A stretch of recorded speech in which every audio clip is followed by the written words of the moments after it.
Hey, this is Ariel, and you're listening to the Cyber PR Music Podcast, dispatches for the new music business. Hi, I'm Ariel, but you already know that. And today, my special guest is Mike Warner, who wrote this. This is a book that you must buy. Why must you buy it?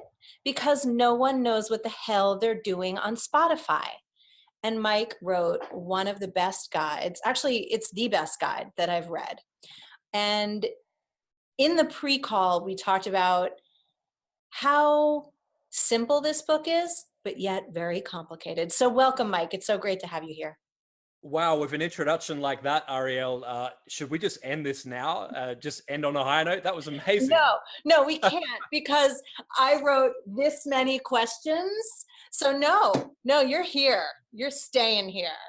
Okay. Please do let everyone know who you are and how you got here today. Sure, I'll give you the short version, and I'm sure the long version will come later in this later in this conversation. But I started out as a music lover at a young age. Never picked up an instrument in my life, but always had a love for music. Growing up, would listen to a mixture of Guns N' Roses, Michael Jackson, and NWA, Ice-T, and Ice Cube. So a very broad mix. My love of music sort of grew from there into other genres as well. So funk, soul, the list goes on. When I was old enough to go out to nightclubs in Australia, which is only 18, I realized that I wanted to get more involved. So I started handing out those cards that would get people to go into the venue, and in return, they would get a drink, and you would hope that they would stay and actually spend some money as well.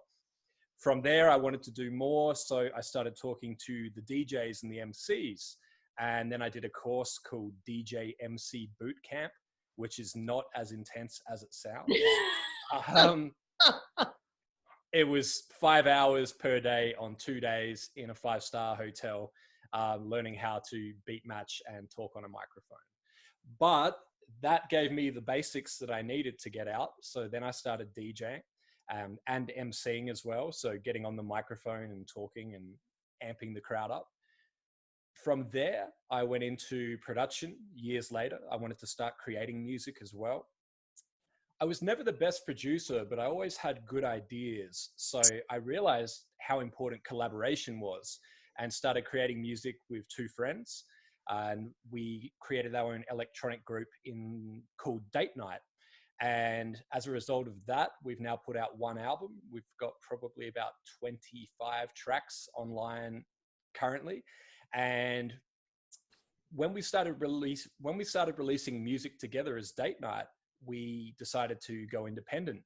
And we realized that we were in a position where we could, because we'd sent our music to the labels. They weren't really responding and weren't really interested in us at the time. And we put it out, and coincidentally at the time, I was moving to the US. And so I had a lot of free time on my hands because I couldn't work yet. So I would spend every single day, I would wake up, work out, and then I would sit at my desk and I would look into ways to promote and market our music online. And that led me to discovering that there's people out there that don't work for Spotify or Apple Music, and they're tastemakers, and they're essentially just a person like you or me that has playlists, that has significant followings on them. And if you get your music on there, you can get a significant number of listeners, and most importantly, real listeners and fans. So I kept learning and learning and learning to the point where people were coming up to me and asking me for advice, which I would gladly always give. And I started writing these really detailed emails, which are almost a DIY. Step 1, do this. Step 2, do this. And then a good friend of mine, George Goodrich, actually said to me, man, why don't you just release a book? And I realized, you know what, that actually makes sense. I've got a lot of the material here. So went and put the book out. I put it out on Gumroad, and there it is on the screen right there. I can't believe how well prepared you are. I love that. I'm just looking at my head floating around right now. It's fantastic. And then, of course, after the book came out, I wanted to keep doing more. So I started getting out to various conferences, and we can talk about upcoming conferences later as well. And then, of course, creating the podcast, and it's just really grown from there. I mean, I'm loving it because I get to go out and meet a bunch of talented artists, and that most importantly, they're prepared to put in the work. They're ready to listen. They're ready to do whatever they need to do. And so I'm very grateful. And here I am today talking with you, Ariel. So on that note, get ready to do the work. So I want to break this interview down into 3 parts because, as we know, Spotify and streaming and playlisting is complicated. And I organized Mike's book in my head before I started talking to him. And so here's how it's going to go. Part 1, I want to have you really take us through the basics of Spotify. And something that I realized, because we write a lot of marketing plans and long-term strategies for our artists, is the basics very often get skipped. People are so anxious to just get the music out that they choose a random Friday, and they don't really understand the foundations that need to happen on Spotify. So could you kindly walk us through what to do before you hit the panic button? Yeah, look, and I may go really basic here for a minute, which is fine because I promise you after that, it's going to get more complex and people may need to go back and replay this a few times. But look, firstly, let's assume that you've got music. I sure hope that you do. Whether you've released it or not, you need a distributor. You don't need to sign to a record label. And we can get to the discussions for why you may or may not. But you use a distributor. So that could be someone like CD Baby or DistroKid or whoever you choose. And they will take your music and put it to all of these platforms. So they'll make it available to purchase on Amazon, iTunes. They'll make it available to stream on Spotify, Apple Music, YouTube Music. The list goes on. From here, your music is scheduled to be released. What you can do is you can go to artists.spotify.com and you can sign up. Now, some distributors will actually give you direct access so that you can basically bypass that process and go straight in and see your stats immediately, which is awesome. But worst case, it usually takes a few days. Once you've done that, you go in, and if you have that release, let's say you have a release coming in the future, so it could be coming out in 2 weeks or 4 weeks time. The longer, the better, of course, and we'll get to that. What you will do is you will see in Spotify for Artists on your dashboard, on the home screen, once you log in at the very top, it will say upcoming release. And this usually happens 1 to 2 days after you've gone and put that song in with your distributor. You see upcoming release, you click on that, and there'll be an option to submit it to the Spotify editorial team. Now, there's 2 reasons why you want to do this. Number 1, it will go to all of your followers. So if you have 500 followers, it's going to go into release radar for all of those followers. Another reason is you're submitting it to the editorial team. So these are people that work at Spotify that curate the big playlists, the ones with followers in the millions and significant active listeners as well. These are the people that you want listening to your music. And all you have to do is fill out this form, tag your music, and it's very simple. It prompts you. So it will say, is it a male vocal, female vocal, mixed vocal? Is it multiple vocalists? Are the vocals heavy, soft? Is it a happy song, a sad song? Is it describe the mood or the setting? Oh, it's good for a coffee shop. And then it will also go as far as asking you about the instruments. So if you play guitar, it will go as far as saying, well, what type of guitar? Is it an electric guitar? Is it this random guitar that you picked up at, at the markets on the weekend and you don't even know the name of it? You have to Google it. Whatever it is, you can tag those instruments and everything in your song, basically. So once you've done this and you've filled out the form, it's going to get to the right person in the right editorial team. So if it's an acoustic guitar track, it's more likely to get to the person who actually curates those playlists. instead of having it go to a team and they have to try and get through that list of 10, 20,000 songs that get released every single day now, you've actually put yourself to the top of the pile because you've spent that time to tag your song correctly and get it in front of the right people. And by the way, you were very generous in your 10 and 20. There's actually a new tweet going around, thank you, Sherry Hugh, that says 40,000 assets are going up on Spotify every day. So our advice is do not skip this part where you can put the maximum amount of tags in, because you really, really want to make sure you give it your best shot to get to the Spotify editorial board. Okay, so what do you do after you've done that, Mike? Well, you certainly don't sit down on your hands and hope for the best, which is what some people do because they don't know what to do next. So, yep, you've submitted. You should feel good about that, but that's definitely not your work over. There's a number of things that you can do after that. You can go ahead and create a pre-save campaign where there's numerous websites that will do it for you. There's show.co, there's toneden.io. Just do a quick Google. Future.fm is the third one that we love to recommend. Just back up like one tiny bit, because there was a part of your book that I really, really appreciated and loved, which was even before you go to put your music up on Spotify and all the other streaming services. Understand, this is a kind of a word that everyone uses often now, the zeitgeist. What's in the zeitgeist? What's in the zeitgeist of music playlisting these days is really understanding that people need to understand what you're doing within a few seconds. So if you have a 40-second intro to your song, which has spoken word or is weird, or you're not getting to your point very quickly, Mike has a great tip, which is separate the intro out and make a Spotify playlist or radio edit. And I love that advice. Do you want to add anything to that? Like how many seconds before we get to the verse or the chorus or the lyric or the voice? Yeah, sure. Of course. So to let you know, the reason that I don't want to say discovered this, because I'm sure people have been doing this for a long time, but when I released the debut album with my group Date Night, and I feel like I've said the name a lot, it's not a shameless plug, it's just that's where a lot of my learnings come from, is by actually doing this stuff. We put out our album, and before we went to release it, I listened to it and I realized 5 or 6 of these songs have these long intros at the start, interludes, if you will, where we're just jamming away, playing some strings, what have you.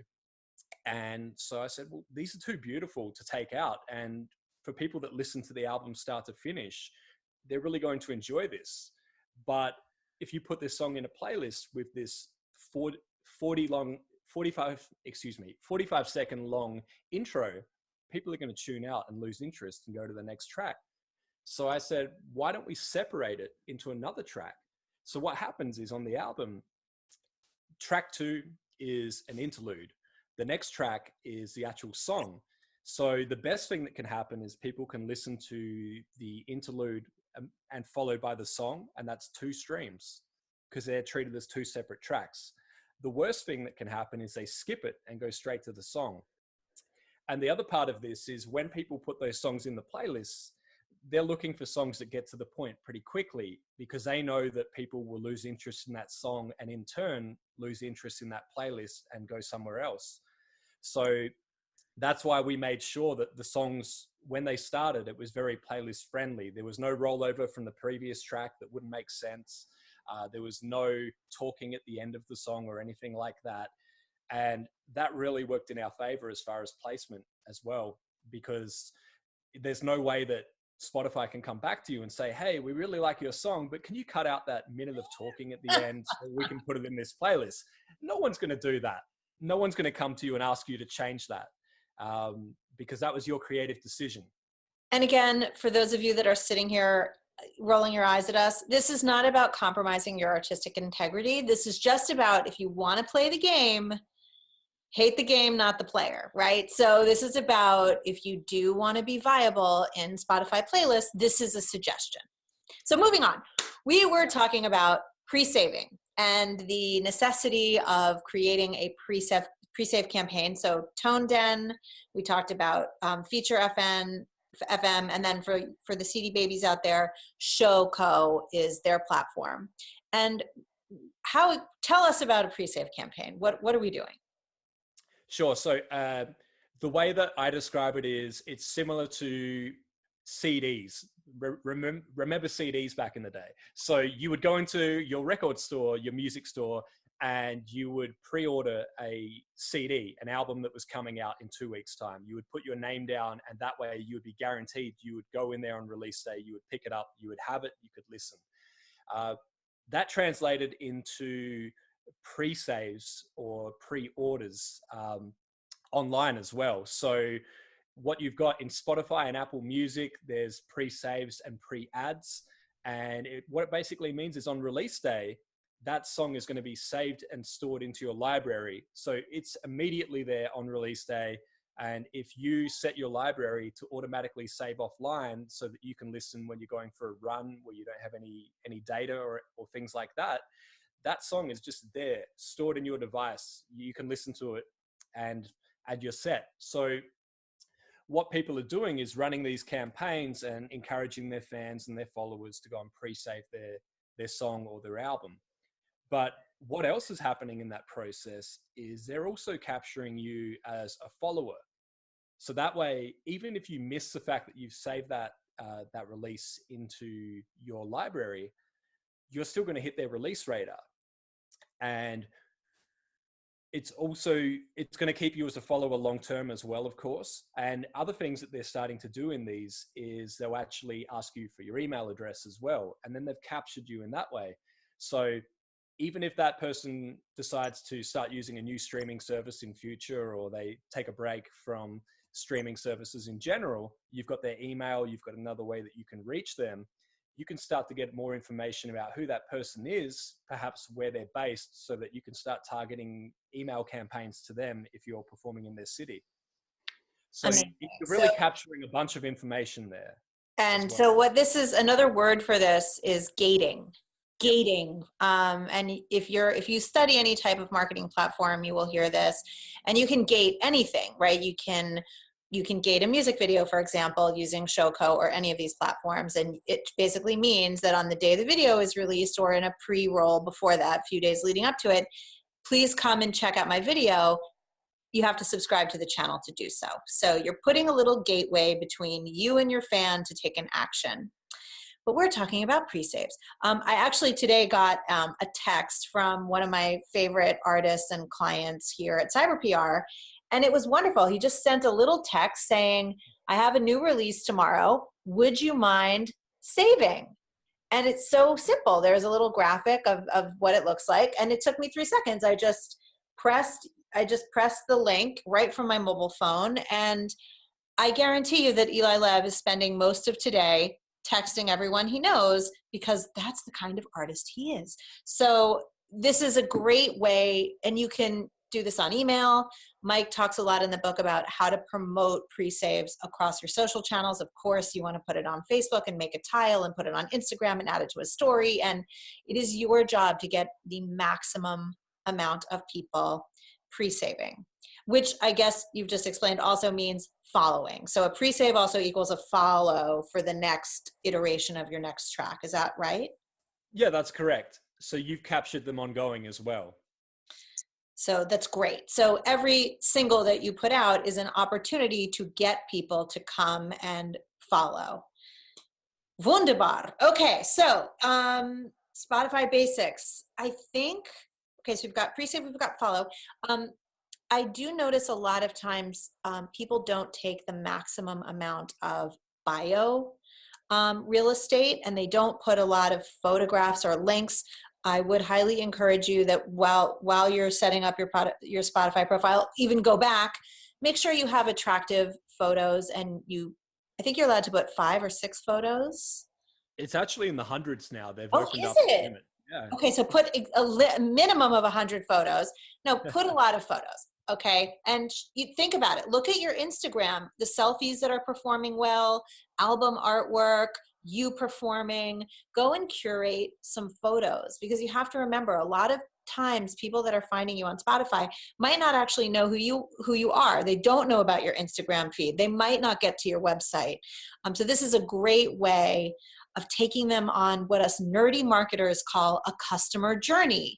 So if I only know you through the Spotify portal and I click on a song that I like, and then I click over and there's like one snarky sentence like I make music, that is not taking me on a journey. That's just you being too cool for school. Don't do it. But say where you're from, use the entire space, put a good bio in there. Don't make it like a typical music industry boring bio. Do something fun. Again, take your fan or your potential fan on a journey. And then, of course, Spotify also allows you to put your Facebook and your Instagram links. So you want to make sure that's filled out in the profile. So part 2 of this, is there anything else we want to say about Spotify basics, Mike?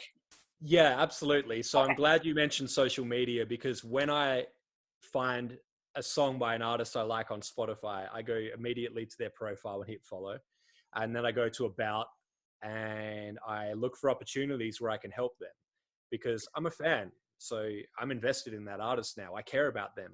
So, but also I will click and I will do exactly what you said. I'll click on their Twitter and their Instagram, see a little bit more about what they're about, and also follow them there as well. But what's important is check those links, make sure they're correct, because otherwise you're sending people nowhere. But also, when you upload those photos, you're not just uploading them to show off a little more of your personality or your fashion sense or what you look like when you perform on stage. You're also giving Spotify permission to use those images in marketing. And so what that looks like is, from time to time, Spotify will send out emails to people that follow you, saying that you've got a new song in release radar today, and there's a photo of you that they've used, that you've uploaded and given them permission to use. Additionally, they send out emails to followers based on their city, saying upcoming shows in your city, and there'll be a photo of you performing, and there'll be a link to buy tickets and a link to listen to your music on Spotify. Another thing about the bio is you can actually tag artists, songs, playlists, and albums within your bio when you're typing it out in Spotify for Artists. So you just do the little @ tag, and then you start typing an artist name or a song name. And of course, if the search results are really long, it's a really common name, you can actually do the little @ and then paste the URL, and it will make sure that it links correctly to the right artist in your bio. So I always encourage people, I say, give love to other artists. If you've collaborated with somebody, remix them, performed alongside them, whatever it is, give them some love in your bio as well and tag them. And I use it in my bio. I direct people to my originals playlist, which has every original song that's been created, which is another thing for every artist out there. If you don't have a playlist of all of the music that you've created, make one now, because if people discover you and go to that playlist and hit play, they're going to listen to your entire catalog instead of just one song. And you control the order they listen in, so you get to put your strongest songs up top. And I've even used that to start building the structure for an album, releasing individual songs, one song after the other, putting it in this playlist and changing the order to see what feels the best and getting feedback from people. So when the album comes out, they go, yeah, this feels good. I really like the order of this. No, that's great. It's like crowdsourcing with your fans, which Yeah. I'm a huge fan of. Okay, so this is the perfect part 2, which is all about creating playlists. Before we even get to getting on playlists, which is part 3, and we don't have much time, so we're going to speed through this. But Mike does spend quite a bit of time in the book, which you need to buy, and there will be a link in the show notes where you can buy it through me, and I get paid. Thank you, Mike. But what we're going to do here is talk about the importance of curating your own playlist, not only with your own music, but I love one of the things that you recommended artists do was curate playlists, including other indie artists in your genre or from your hometown or in a theme that makes sense. And then you can begin to swap playlists with those other artists. Can you take us through this a little bit? Yeah, absolutely. So when you're starting out creating a playlist, if you add a major artist, they're not necessarily going to be excited enough to start posting it on social media and talking about you. And that's no disrespect to your curation or your playlist. It's just they can only do so many shout outs per day. If you go to local artists, whether it's friends or just people that you've seen perform, and they fit within your genre and they'll fit within your playlist that you've curated, it's one thing to add them, but you need to tell them that you've done it. They may not discover that. Not all of these artists are active on Spotify for Artists or other services out there like Chartmetric or Spot on Track. So they're not actively watching to see who's adding them to these playlists. So tell them, it could be as simple as a tweet and tag them. Just make sure they're actually active on Twitter first. Or a DM on Instagram, or an email if you have their email address. And then I just simply tell them. Most of the time they're so stoked that they come back and they just want to do a shout out and they want to tell people. As far as you know, it could even be the first playlist that they've ever been added to. I've had that happen a few times, and it's mind blowing. It's the best feeling to know that I added the song because I loved it and it was the first playlist somebody had ever been added to. And it's also a really wonderful way of building a tribe for yourself. I mean, artists always come to me and they're like, well, how do I open for a band, a big band? It's like, well, who are you already playing with? What little tribe or medium tribe or large tribe are you already running in? We see the big superstar artists like the hip hop artists and pop artists doing all these collabs. Think about your own little brand of collab. And a simple way to do it is just like this. Add an artist that you really like, and not Lady Gaga, but like go down 100 steps to someone that's maybe a year or two ahead of where you would like to be. And this is a fantastic idea.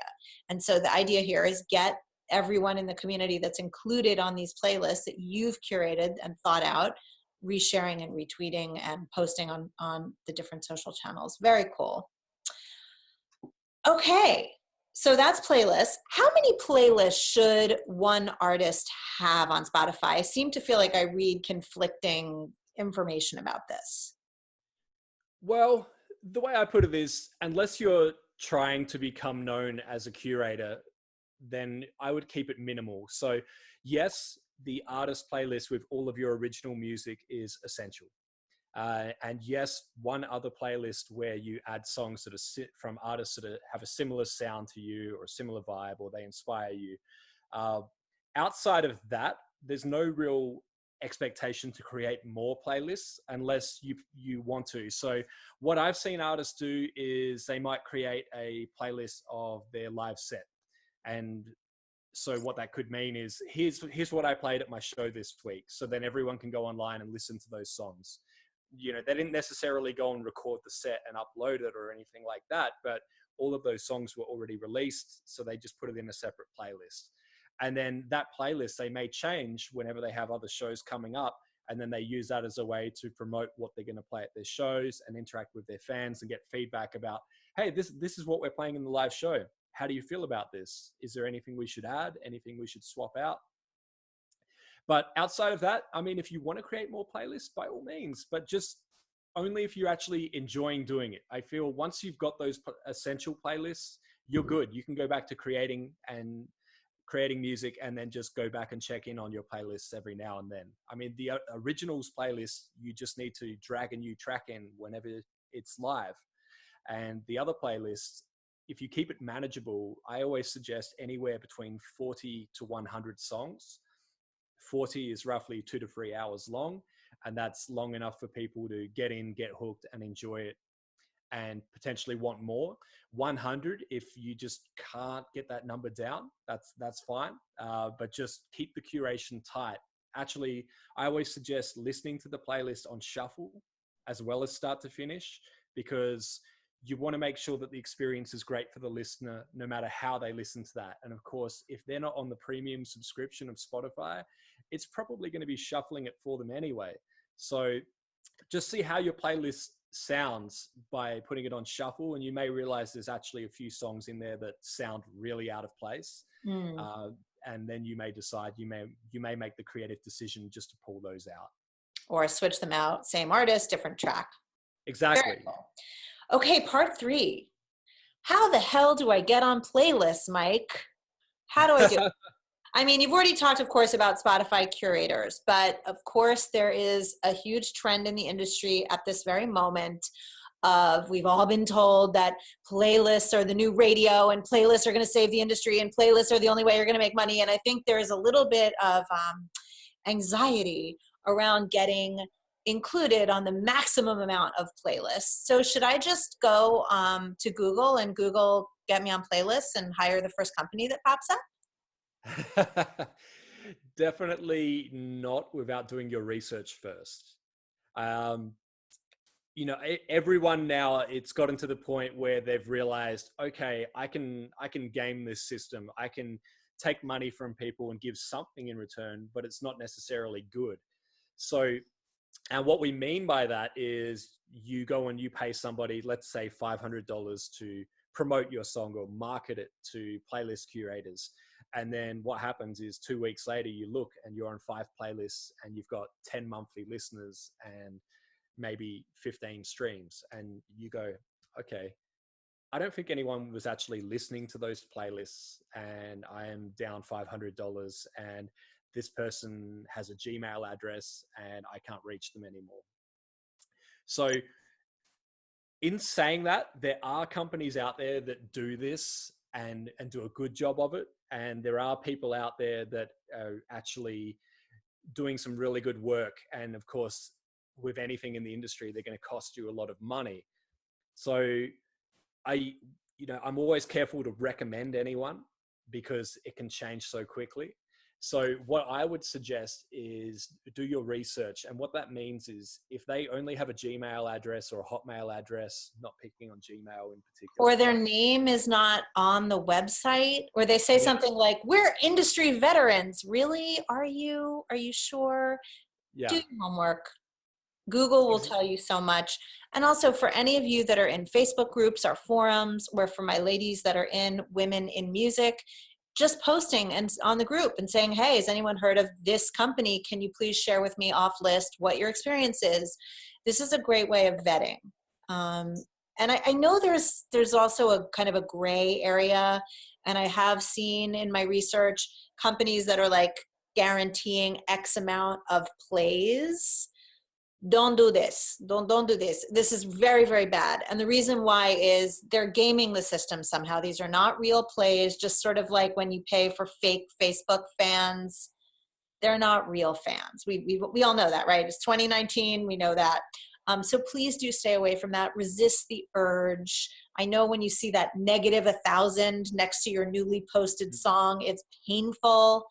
But read Mike's book. I think you're really going to get some great insight on how to get real numbers on Spotify, which is what we want you to do. So in our pre-call, I said I was going to ask you one question, but we're way too deep into this interview to do that. But I do have one question I would love if we could part with. And that is, what should an indie artist who only has about 1 hour a week to dedicate to Spotify and playlisting in general do with that 1 hour? Okay, 1 hour a week. Look, the most important thing that you can do is submit to editorial, because that is going to at least guarantee you a playlist. Because if you have one follower, you're going onto their release radar. You're on one playlist. That takes 5 minutes. With the other 55 minutes, I would suggest going online and doing a few posts. You've already got some followers out there. You've got friends, you've got fans. Let them know. And some of them may even do a little work for you and share it. If you've still got some time left after that, of course, there is more that you can do. There's services out there where you can go and submit your song to some curators for a few dollars. So shout out to Submit Hub. Obviously results may vary based on the song, based on the time of day, based on the curators, and based on your genre. Yeah, of course.